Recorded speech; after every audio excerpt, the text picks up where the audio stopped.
livro de Gênesis. Muito difícil você conseguir acertar o livro de Gênesis, né? Gênesis 6, nós vamos ler os versículos 9 a 14. São estas as gerações de Noé. Noé era homem justo e íntegro entre os seus contemporâneos. Noé andava com Deus. Gerou 3 filhos, Sem, Cã e Jafé. A terra estava corrompida à vista de Deus e cheia de violência. Deus olhou para a terra e eis que estava corrompida, porque todos os seres vivos haviam corrompido o seu caminho na terra. Então Deus disse a Noé: resolvi acabar com todos os seres humanos, porque a terra está cheia de violência por causa deles. Eis que os destruirei juntamente com a terra. Faça uma arca de tábuas de cipreste. Nela você fará compartimentos e as revestirá com betume por dentro e por fora. Queira Deus abençoar a sua palavra. Deixa a sua Bíblia aberta aí. Eu queria fazer uma oração agora. Prepara, Deus, nosso coração para a tua palavra, que ela chegue ao nosso coração com poder pela ação do teu Espírito, em nome de Jesus, amém, Senhor. Queiram se sentar, irmãos queridos. Queria falar sobre marcas de quem anda, quem caminha com Deus. Estava aqui outro dia no culto de oração por santidade. O culto de oração por santidade, nós estamos caminhando no livro de Gênesis. E eu sempre percebi, embora leia a Bíblia há muitos anos, que Enoque andava com Deus. Mas logo depois, no capítulo 6, é dito aqui que Noé também andava com Deus. E ao perceber essa afirmação que Noé andava com Deus, eu percebi que havia algumas marcas na vida de Noé que nos dava pistas das consequências de nós andarmos com Deus. Em Enoque nós não temos essas pistas lá no capítulo 5 de Gênesis, mas no capítulo 6 nós temos. Então eu queria falar sobre isso. O que você gostaria que fosse colocado no seu túmulo, na sua lápide? Qual o epitáfio que você gostaria que as pessoas lessem sobre você? Não estou dizendo que você queira morrer agora, mas quando você partisse para o Senhor, o que você gostaria que fosse colocado? Eu tenho um amigo que disse para mim o seguinte: Renato, eu gostaria que fosse colocado no meu túmulo a seguinte frase, a frase que Jesus disse para Marta: Ele escolheu a boa parte, e esta não lhe será tirada. Eu achei aquilo muito legal, não é, irmãos? Mas o interessante, não sei se você percebeu, a história de Noé é contada a partir da perspectiva de Deus. Como é que Deus contaria a sua história? Agora quero falar da história de Maria, agora quero falar da história de José, eu queria falar do irmão fulano, agora quero falar da história do Antônio, eu quero falar da Gessilda. E se colocasse o seu nome, o que Deus falaria sobre o seu nome? Se Ele falasse, o que diria? Vocês sabem que cada um de nós capta ângulos diferentes da vida dos outros, e há até pessoas que colocam um adesivo no carro que diz geralmente assim: é fácil me criticar, o duro é ser eu. Já leram isso? É fácil me criticar, o duro é ser eu. E agora nós temos aqui como é que Deus vê Noé, porque no último dia não valerá nada, não valerá os títulos que nós tivemos, a reputação que nós temos, o dinheiro que guardamos no banco, nada disso valerá. No último dia das nossas vidas, o que valerá é o como Deus me vê, como Deus vê você. E eu gosto de ver que Deus lá do céu vai me ver sob o prisma de Jesus. Graças a Deus, né, irmãos? Ter a certeza que Deus no último dia vai olhar para a minha vida pelas lentes de Jesus. Que graça, que bênção, irmãos. E Ele vai me ver pelas lentes do sangue do Cordeiro, e a justiça que o Cordeiro de Deus me deu, e eu só estarei lá no céu por causa dessa graça, irmãos. E a história de Noé, que diferença a vida desse homem faz na vida de tantos homens aqui. E aí eu tiro algumas lições para nós. Em primeiro lugar, o que eu vejo aqui em Noé? Marcas de um homem que anda com Deus. Um homem que anda com Deus destoa do ambiente em que ele vive. Versos 9 a 11, Noé era homem justo e íntegro entre os seus contemporâneos. Noé andava com Deus. Mas se você for no versículo 5, que eu não li, o Senhor viu que a maldade das pessoas havia se multiplicado na terra e que todo o desígnio do coração delas era continuamente mau. Mas Noé era um homem íntegro, era um homem reto. Deus havia se arrependido de ter feito o homem, isso está no versículo 6. Irmãos, arrependimento é uma coisa humana. Vou repetir isso, arrependimento é uma coisa humana. Quando você erra e tem de voltar atrás. Quando a Bíblia atribui a Deus arrependimento, é o que nós chamamos de antropoformismo. Pastor, só está falando umas coisas difíceis. É a gente atribuir sentimentos humanos a Deus. A Bíblia nos diz, inclusive, que Deus não se arrepende. No sentido humano, arrependimento, inclusive na fé cristã, é uma virtude. O bom crente se arrepende sempre. Mas a expressão aqui é uma expressão que nós temos dificuldade, o tradutor tem dificuldade em traduzi-la. É como se Deus olhasse para a situação da humanidade, olhasse para o mundo e aquilo desse um urro de um animal ferido. Olhando para a humanidade, tristemente urrasse, vendo toda a situação do homem, situação lastimável, o homem que foi criado à imagem e semelhança de Deus. E constatar como o homem caiu e como a queda do homem foi má. Havia violência por todos os lados. Viu o Senhor, versículo 5, que a maldade do homem se havia multiplicado na terra e que era continuamente mal todo o desígnio do seu coração. Eu posso comparar isso a um pai que vê o seu filho caminhando por uma direção totalmente contrária a tudo aquilo de bom que o pai havia ensinado. É aquela tristeza do pai em perceber que o filho não está fazendo nada daquilo que foi a orientação segura que o pai, com a sua experiência, lhe deu. É exatamente isso, irmãos.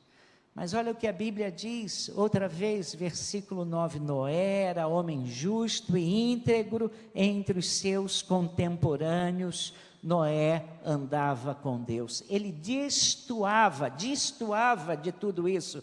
Então temos aqui, entre uma raça caída, pessoas com o coração continuamente mau, mas vemos um homem que insiste na integridade, insiste na justiça.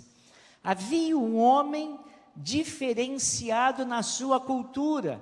Ele decidiu viver de uma forma que agradasse a Deus. Ele não está atrás de popularidade. E eu posso dizer para você, quem quer agradar a Deus não tem nenhum compromisso com popularidade. Irmãos, ele decidiu viver de uma forma que agrada a Deus. Ele vive de acordo com aquilo que crê. Ele vive com aquilo de acordo com aquilo que Deus exige. Ele é justo e íntegro. Justo é a pessoa que coloca a balança equilibrada. Integridade é a pessoa que não é fragmentada. Não é a pessoa que tem 2 pesos e 2 medidas. Ele não tem um peso quando está aqui e outro peso quando está lá. E é assim Noé, ele decidiu viver de uma maneira diferenciada, firme nas convicções que tinha, no meio de uma geração pervertida, corrupta e decadente. Os desígnios do coração do homem são sempre perversos. Os desígnios do coração do homem são sempre perversos. E se você quiser constatar o que eu estou dizendo para você, leia um pouco da história. Leia a história e você vai perceber isso. A história romana, vou dar um exemplo. O que nós encontramos na história romana? Infanticídio. Crianças eram mortas quando os pais não as queriam. Escravidão em Roma era um negócio absurdo. Nós temos uma série de situações em Roma de arrepiar o cabelo. A única coisa que conta é que o tipo de vida da história romana não agradava a Deus. E a única coisa que conta é: você quer viver de uma forma que agrada a Deus, ou você quer se enquadrar e ser popular ao pensamento humano? Já na época de Noé, era constantemente mal todo o desígnio do coração humano. E diz a Bíblia que isso pesava no coração de Deus, naquela época, e ainda hoje pesa ao coração de Deus. Como é que você quer andar? Sintonizado, agradando o coração humano, ou você quer andar de acordo com a vontade de Deus? Noé andava de uma forma que agradava a Deus. Em segundo lugar, segunda coisa que eu vejo na vida de Noé é que ele destoa, mas me adiantei e disse que ele agrada a Deus, versículo 9. Como é que tem sido a sua caminhada? Você tem procurado descobrir onde Deus está e colocar o seu pé também ali? Eu não tenho nenhum medo de nenhum projeto, desde que eu saiba que esse projeto vem do coração de Deus. Quando essa igreja foi desafiada a construir esse templo, eu, como até agora, não sabia e não sei construir um galinheiro. Mas Deus colocou isso no coração da igreja. Porque, irmãos, igreja é dirigida pela igreja. Esse negócio de pastor que manda, isso não é assim não. Porque se nós somos todos sacerdotes de Cristo, se Deus falar ao coração, Ele vai falar ao seu também. Não vai falar, não tem um telefone especial só com o pastor, não. Ele vai começar a falar ao seu coração e convencer o seu coração, tá? E aí, foi exatamente isso que aconteceu aqui. E eu fiquei muito tranquilo, porque eu comecei a perceber que o projeto era ousado, mas era um projeto que vinha do coração de Deus. E eu entendi, como eu entendo, irmãos, que eu não preciso temer nada que venha do coração de Deus. Aí eu vou à história de Josué e Caleb, quando eles estão para conquistar a terra prometida. Deus manda 12 espias até a terra prometida para que eles tragam relatório para o povo. E então Josué e Caleb e mais 10 vão ver como era a terra. E eles trazem um relatório, 10 dizem, nós vimos gigantes naquela terra, nós vamos morrer nas mãos desses homens.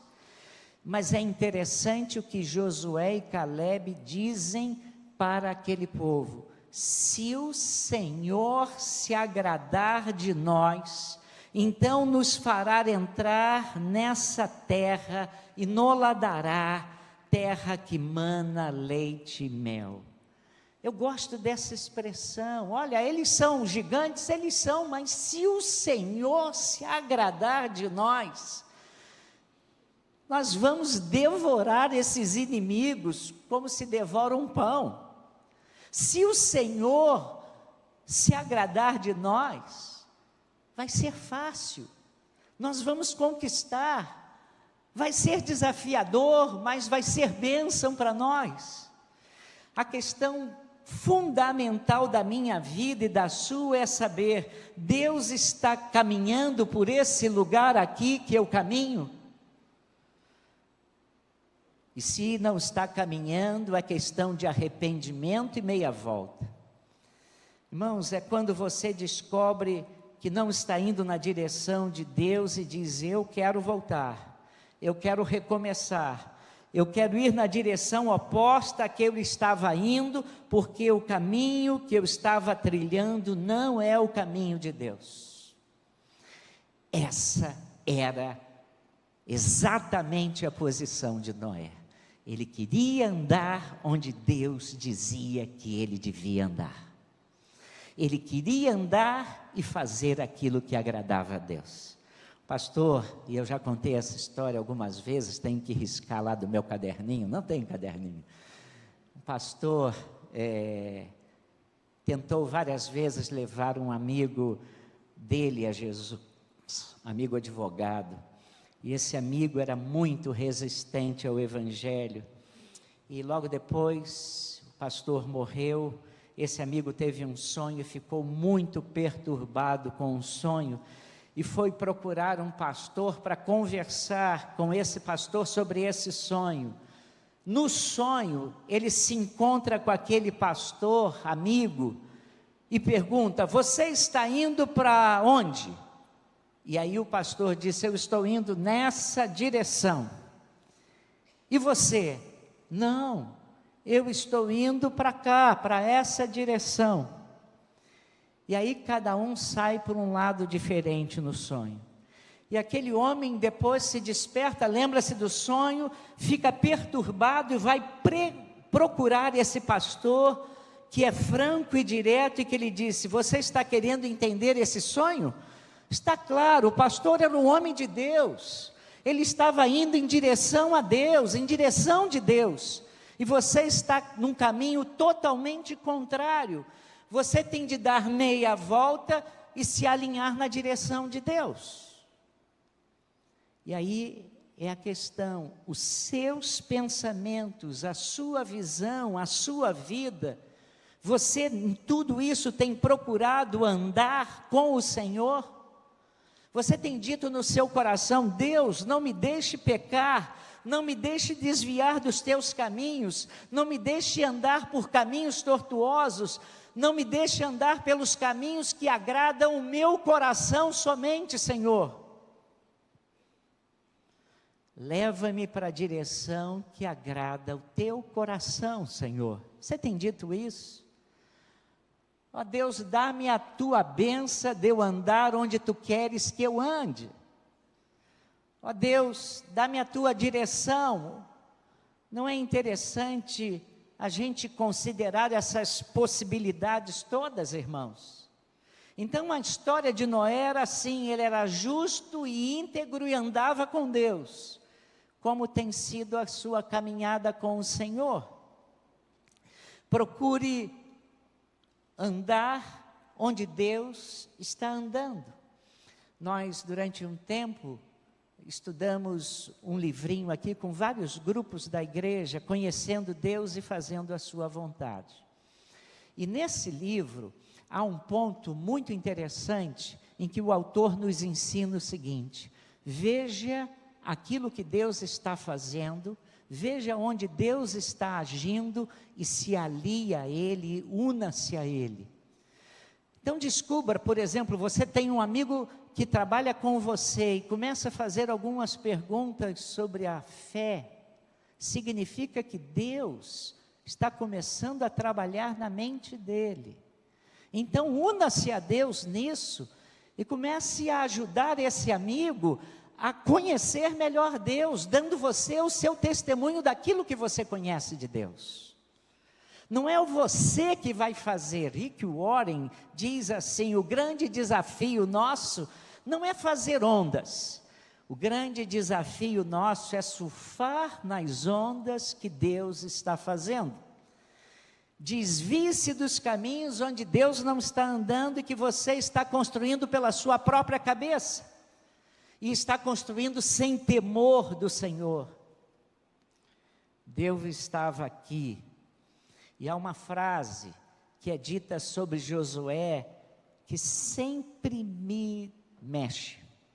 Quando Josué ainda era bem novo, a Bíblia diz que o grande líder era Moisés, e Moisés falava com o Senhor na tenda, e a Bíblia diz que o povo ficava afastado, e Moisés ia para a tenda, e lá ele tinha um encontro com o Senhor, e Deus falava a ele.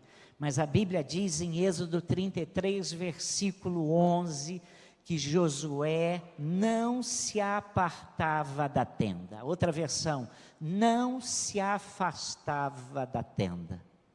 Você está entendendo porque depois que Moisés morre, quem é que Deus chama para guiar o povo? Você entendeu quem Deus chamou? Quem foi que Deus chamou? Josué. E você está entendendo por quê? Porque ele não se afastava da tenda, não se afastava de Deus. Irmãos, eu tenho descoberto que oração é para isso. A gente pensa muitas vezes que oração é um pé de cabra. Tem muito crente que faz oração pé de cabra. Para sabe o que é pé de cabra? Sabe o que é pé de cabra? Quem sabe aqui? Levanta a mão aqui.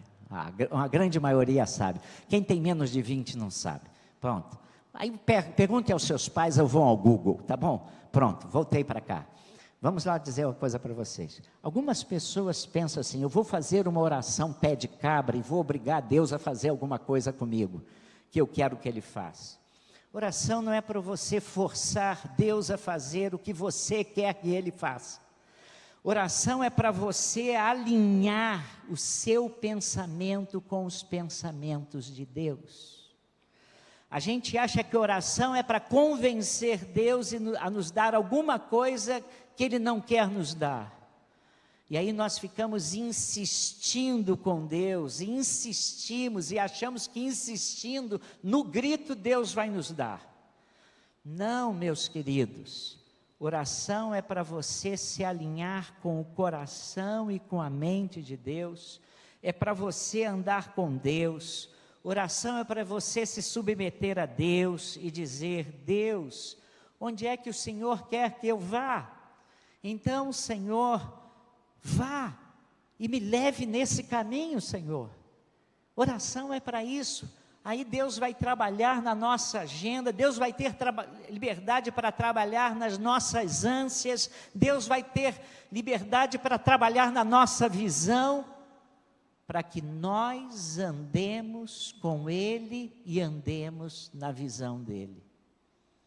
Era exatamente assim que Noé andava. Uma pessoa que anda com Deus quer conhecer a visão de Deus e se submeter a ela. Terceiro lugar, terceira coisa que me chama aqui a atenção é que Noé achou graça diante de Deus. Preste atenção aí a sua Bíblia, versículo 8. Olha o que diz, versículo 8. Porém Noé encontrou favor aos olhos do Senhor. Há uma versão que diz: Noé achou graça diante do Senhor. Eu gosto muito dessa frase, irmãos, porque essa frase é repetida na Bíblia em relação a outras pessoas. Achar graça significa que você não tem méritos pessoais. Você não é bom o suficiente para Deus. Mas tem um olhar amoroso de Deus por você. Achar graça significa que Deus olha para a sua vida com um olhar amoroso, cuidadoso. E Deus quer tomar conta de você, e Deus quer ajudar você, e Deus quer agir em favor de você, mesmo que você não mereça. Graça é um favor imerecido, é uma coisa que você não merece de Deus. E a Bíblia diz que Jesus crescia em estatura e em graça diante de Deus e dos homens. A Bíblia diz que quando o anjo encontrou-se com Maria, ele lhe disse: Maria, você é agraciada, você é favorecida. Você é uma pessoa que está cheia do favor que você não merece. É exatamente isso. A Igreja Católica interpreta diferente, como se Maria fosse alguém cheia da graça que ela concede. Mas o sentido bíblico não é esse. Maria não merecia, mas Deus a escolheu pela graça, por um favor imerecido, e Deus foi favorável a ela. Irmãos, eu vejo isso, fico olhando para a minha história, refletindo sobre a minha vida, e fico pensando em como Deus tem me favorecido na história. Eu olho para a vida de vocês, e muitos de vocês eu tenho visto como Deus tem favorecido a vida de vocês. Deus tem abençoado a vida de vocês, dando tanta riqueza, e nem sempre riqueza material, mas riqueza espiritual. Tanta abundância, derramando alegria, vitórias. Mas eu olho para a minha vida e eu vejo em cada estágio marcas do favor de Deus. E não posso, irmãos, pensar nisso sem levantar as mãos para os céus e agradecer. Eu tenho um Deus gracioso, eu tenho um Deus que me trata favoravelmente, embora eu não mereça. Que coisa linda! E nos caminhos tristes que a gente passa, nesses caminhos nós também entendemos a graça de Deus, e vemos quando a graça de Deus está aí conosco. Noé se tornou esse homem maravilhoso e abençoado, porque achou graça diante de Deus. E isso, irmãos, é uma coisa fantástica e maravilhosa para ele. E é isso que faz de Noé um homem especial. Você não quer andar com Deus? Não, irmãos. Eu tenho notado que a pessoa que anda com Deus é alvo do favor de Deus. É alvo da graça de Deus. É alvo da compaixão de Deus. É alvo do agir abençoador de Deus. Ele sabe que tem Deus ao seu lado. Isso é bênção, irmãos. Quarto lugar, olhando para a vida de Noé, um homem que andou com Deus.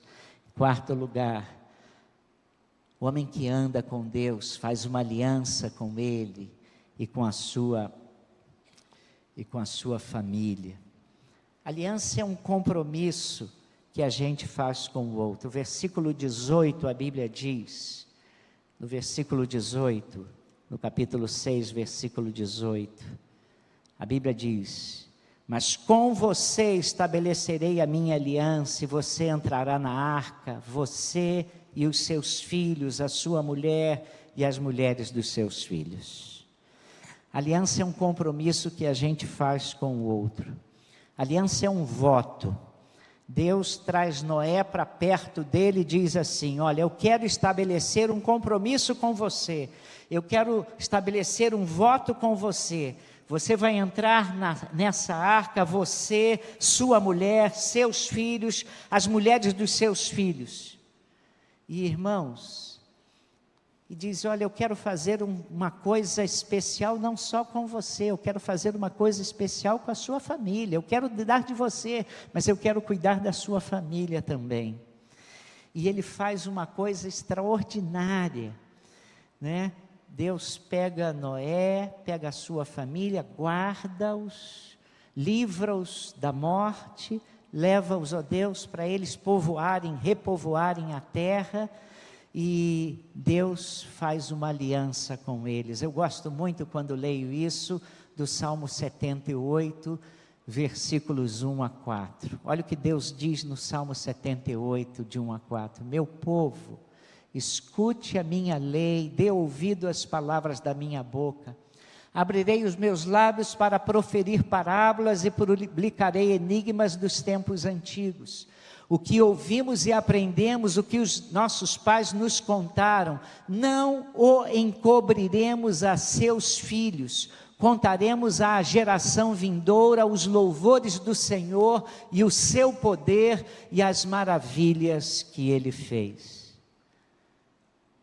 O povo de Deus, no Antigo Testamento, era desafiado a ter esse voto com o Senhor, um voto de não só ter uma vida andando com Deus, mas encaminhar os seus filhos, a sua descendência no caminho do Senhor, ensinar os estatutos, ensinar as maravilhas de Deus, testemunhar a sua experiência com Deus. Deus está querendo não só cuidar de você, meu irmão, mas cuidar da sua geração. Deus não está interessado apenas em nós, enquanto pais, enquanto casal. Deus várias vezes diz no Antigo Testamento que ia derramar o Espírito Santo. Isaías 44, versículo 3, Deus diz assim, porque derramarei água sobre o sedento e torrentes sobre a terra seca. Não tem aquela vírgula. Derramarei o meu Espírito sobre a tua posteridade e a minha bênção sobre os teus descendentes. Deus chamando o povo e dizendo, eu vou fazer isso, vou abençoar vocês, mas vou derramar bênção sobre a descendência de vocês. Deus quer não só abençoar a nós, mas abençoar os nossos lares também. E Deus quer nos usar para que a bênção que Ele derrama na nossa vida se estenda sobre os nossos queridos. E uma das coisas mais bonitas que nós podemos fazer quando pensamos nisso, é orarmos baseados nas promessas de Deus. Então procure conhecer as promessas de Deus. Você vai lendo a Bíblia, nós vamos começar a ler a Bíblia agora, não é? E você encontrou uma promessa de Deus, que é uma promessa para o povo de Deus, que é uma promessa que se encaixa também em você, aí faça uma oração com base nessa promessa, e coloque diante de Deus. Às vezes nós oramos por tantas coisas que eu chamo de abobrinhas, irmãos, e nós não oramos baseados nas promessas de Deus. Diz, Deus, está aqui na tua palavra, e eu estou tomando para mim. Deus, me abençoa também, Deus. Eu estou tomando para o Senhor, estou tomando isso. E algumas dessas promessas são bênçãos que nós não podemos perder, ó Deus. Então, eu tenho que perguntar para você o seguinte, a sua fé está alcançando a sua geração? Os seus filhos e netos estão conhecendo o Senhor? E eu quero dizer para os irmãos que Deus não nos deu filhos nem netos para povoarem o inferno. E uma das maiores dores do meu coração é quando eu vejo filhos de crentes, e filhos até de pastores, completamente afastados de Deus. Irmãos, como isso dói o meu coração. Nós estávamos numa reunião de oração de pastores, e vou dizer uma coisa, às vezes reunião de oração de pastores parece oração de super-homens. Só tem gente abençoada e gente forte. Bênção sobre bênção, parece que tem um avivamento sobre a terra. Ninguém é capaz de dizer, ora por mim que eu estou passando por um problema. É assim, olha que eu estou falando de pastores em todo lugar por onde eu andei, tá? Bom, mas um dia eu estava numa reunião de pastor e um deles levantou a mão e falou assim, meus irmãos, orem por mim, orem pela minha família. Eu estou passando por um grande problema. O meu filho se envolveu com drogas. E naquele dia, quando aquele querido colega falou isso, o pastor pediu para eu orar. Piorou, irmãos, porque eu já estava chorando quando comecei a orar. Porque pastor é um homem usado por Deus para socorrer muitas famílias. E quando o inferno ataca uma família de pastor, irmãos, é um ataque tremendo. E como eu me coloquei no lugar daquele querido colega, e eu falei para mim, hoje estamos parando de brincar de sermos pastores. Não somos super-homens, somos todos chapulins colorados. Temos fraquezas, temos dificuldades, enfrentamos as mesmas lutas que você enfrenta em educar o seu filho, em ajudá-lo a crescer na fé. E quando o inimigo ataca as nossas famílias, pega o nosso coração, irmãos, pega o nosso coração. Vamos orar mais pelas nossas famílias, orem pelas famílias dos pastores também, irmãos. Irmãos, nossos filhos não são dados para povoarem o inferno, eles são dados para serem bênçãos, para a alegria nossa, para a salvação. Então nós precisamos orar de acordo com as promessas de Deus, nós precisamos nos olhar e termos um voto diante de Deus, de não só levarmos a sério a nossa fé, andarmos com Deus, mas fazermos tudo que estiver à nossa disposição, para que os nossos filhos andem com Deus. Claro que a decisão final é deles, mas você pode sair dessa história dizendo, fiz o que eu podia fazer, e agora estou intercedendo, estou colocando nas mãos de Deus. Quarta marca de um homem que anda com Deus, ele tem um voto com Deus, ele tem uma aliança com Deus, ele quer que sua família seja toda de Deus, ele quer que os seus descendentes também estejam testemunhando de Deus. Em último lugar, antes que os irmãos digam glória, quinta coisa importante sobre a história de Noé, o homem que andava com Deus, algo que eu quero também para mim, ele tem um senso de missão. Noé tem um senso de missão, e eu descobri que uma pessoa que anda com Deus tem senso de missão. Nós vivemos num mundo achando que somos uma partícula da história, e não entendemos que fazemos parte de um projeto muito maior de Deus. Ter um senso de missão é o que dá significado e sentido à nossa vida. Vou repetir isso. Ter um senso de missão é o que dá sentido e significado à nossa vida. Se você não tem missão nenhuma, sua vida já é o que é, porque você não sabe o que vai fazer da vida, então o que fizer está bem feito. Mas se você tem um senso de missão, você tem um compromisso. Se você acha que a sua missão é ganhar dinheiro e todo final de mês pagar as contas da sua casa e tentar amontoar suas finanças para você ganhar dinheiro, e se você está caminhando nessa direção, você ainda está com a sua vida centrada em você, meu amigo, ainda que seja meu irmão em Cristo. E vou dizer uma coisa mais que você não vai gostar, você é uma pessoa autoenamorada, e você anda muito apaixonado por você mesmo, porque você só pensa em você. Não gostou? Vou piorar a situação. Eu tenho aprendido que pessoas deprimidas normalmente são muito apaixonadas por elas próprias.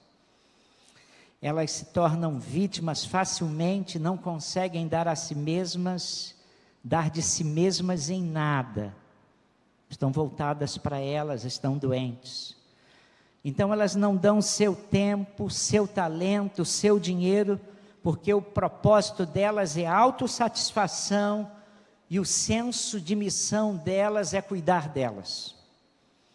E nós precisamos aprender que o nosso senso de missão não é cuidar de nós. A Bíblia diz que Deus já prometeu que vai cuidar de nós. Se você está pensando que sua missão é cuidar de você, Deus trouxe para Ele cuidar de você, Ele disse que vai cuidar. Agora, irmãos, deixa eu dizer uma coisa. Nós cantamos aqui, e eu não sei porque eu não pedi para cantar esse hino hoje. Tu és fiel, Senhor, meu Pai celeste. Não cantamos isso, né? Nós cantamos isso e cantamos, né? Nunca mudaste, nunca faltaste. E nós cantamos essas coisas bonitas nos nossos cultos, mas devemos cantar quando tivermos senso de missão. Irmãos, é exatamente isso que aconteceu com a vida de Noé, porque ele andava com Deus, ele tinha senso de missão.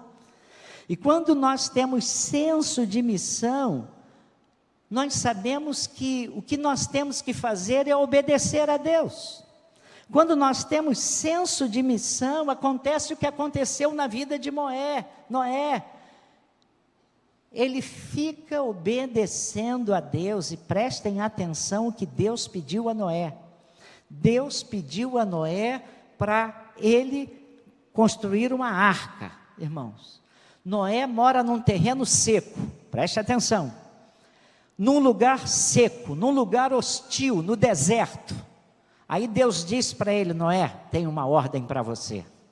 E Noé tem senso de missão, porque ele anda com Deus. Ele diz: eu vou obedecer a Deus. Aí Deus diz assim: olha só, agora você vai construir uma arca, porque eu vou mandar chuva, e isso vai inundar tudo e vai acabar com tudo aqui.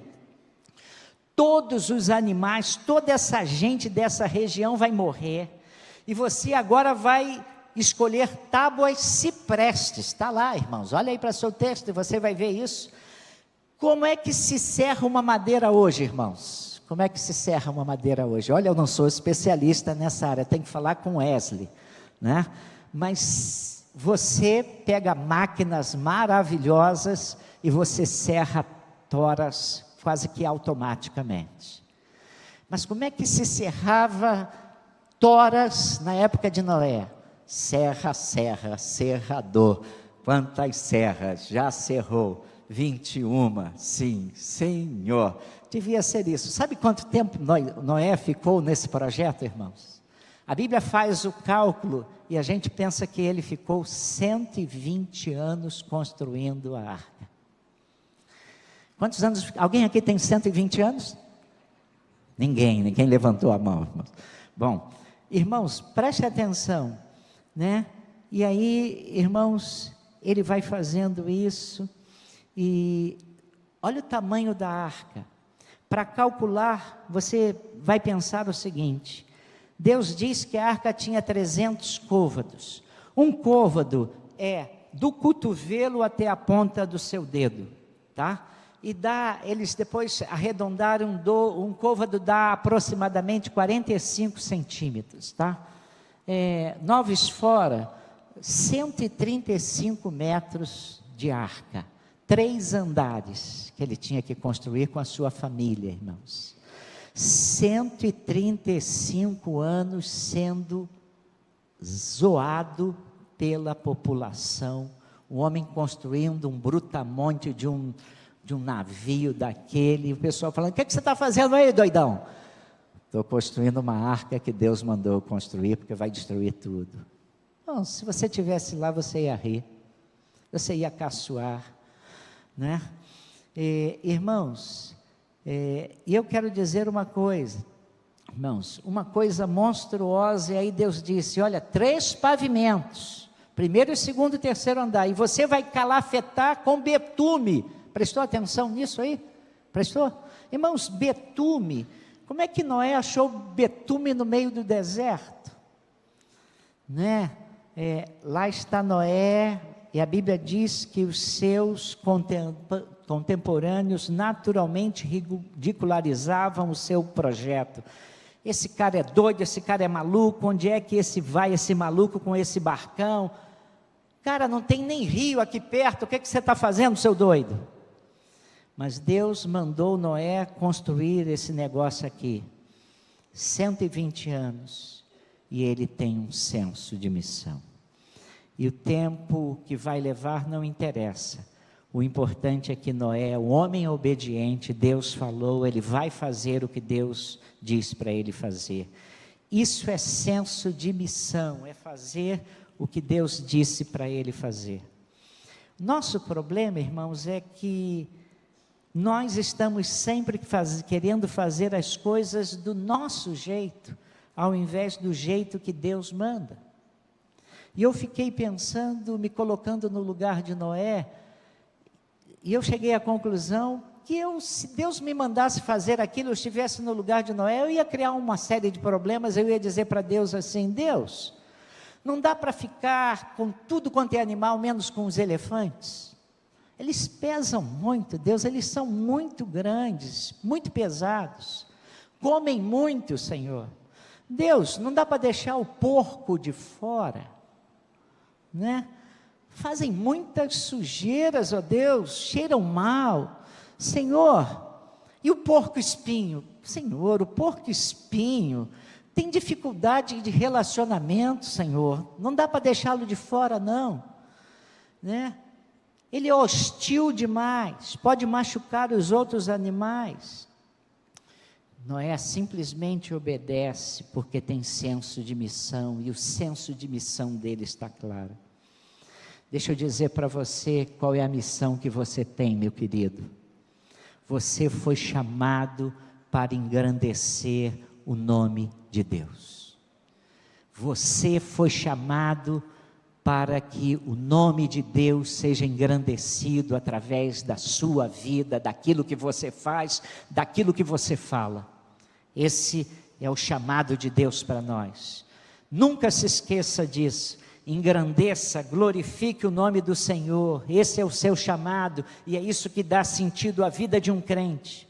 No final da sua vida, quando você estiver diante de Deus, Deus não vai perguntar a você, quanto de dinheiro você está deixando aí no banco? Não vai perguntar. Dizem que perguntaram ao advogado do Rockefeller, quando ele morreu, quanto dinheiro ele deixou? E o advogado cinicamente respondeu, ele não levou nada, deixou tudo. Nós acabamos de ouvir a história de um homem que anda com Deus. A história contada por Deus de um homem que anda com Ele. Se Deus fosse contar essa história da sua vida, o que Ele contaria? Nós acabamos de ouvir essa história, mas se os outros contassem a minha vida, como a contariam?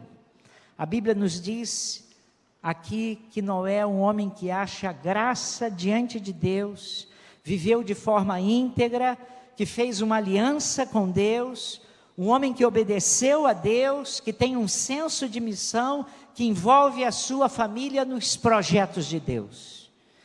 E eu queria terminar esse momento deixando uma palavra ao seu coração, para que você pensasse, e o que você pensasse é, como é que você escreveu a sua história no ano passado?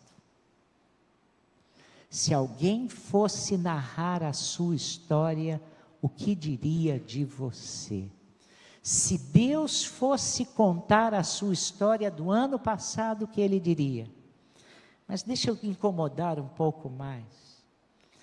Se Deus estiver escrevendo a sua história nesses 2 primeiros meses, o que Ele está falando de você? O que Ele está falando da sua vida? E, irmãos, esse é o grande alerta. Somos chamados como crentes em Cristo somos chamados para andarmos com Deus. Somos chamados para engrandecer o nome de Deus. Somos chamados para sermos testemunhas de Deus. Temos a missão de, mesmo que o mundo vire as costas para Deus, nós vivermos uma vida obediente e agradável a Deus. Você vem junto? É exatamente essa pergunta que Deus está fazendo ao nosso coração. Que Deus nos abençoe.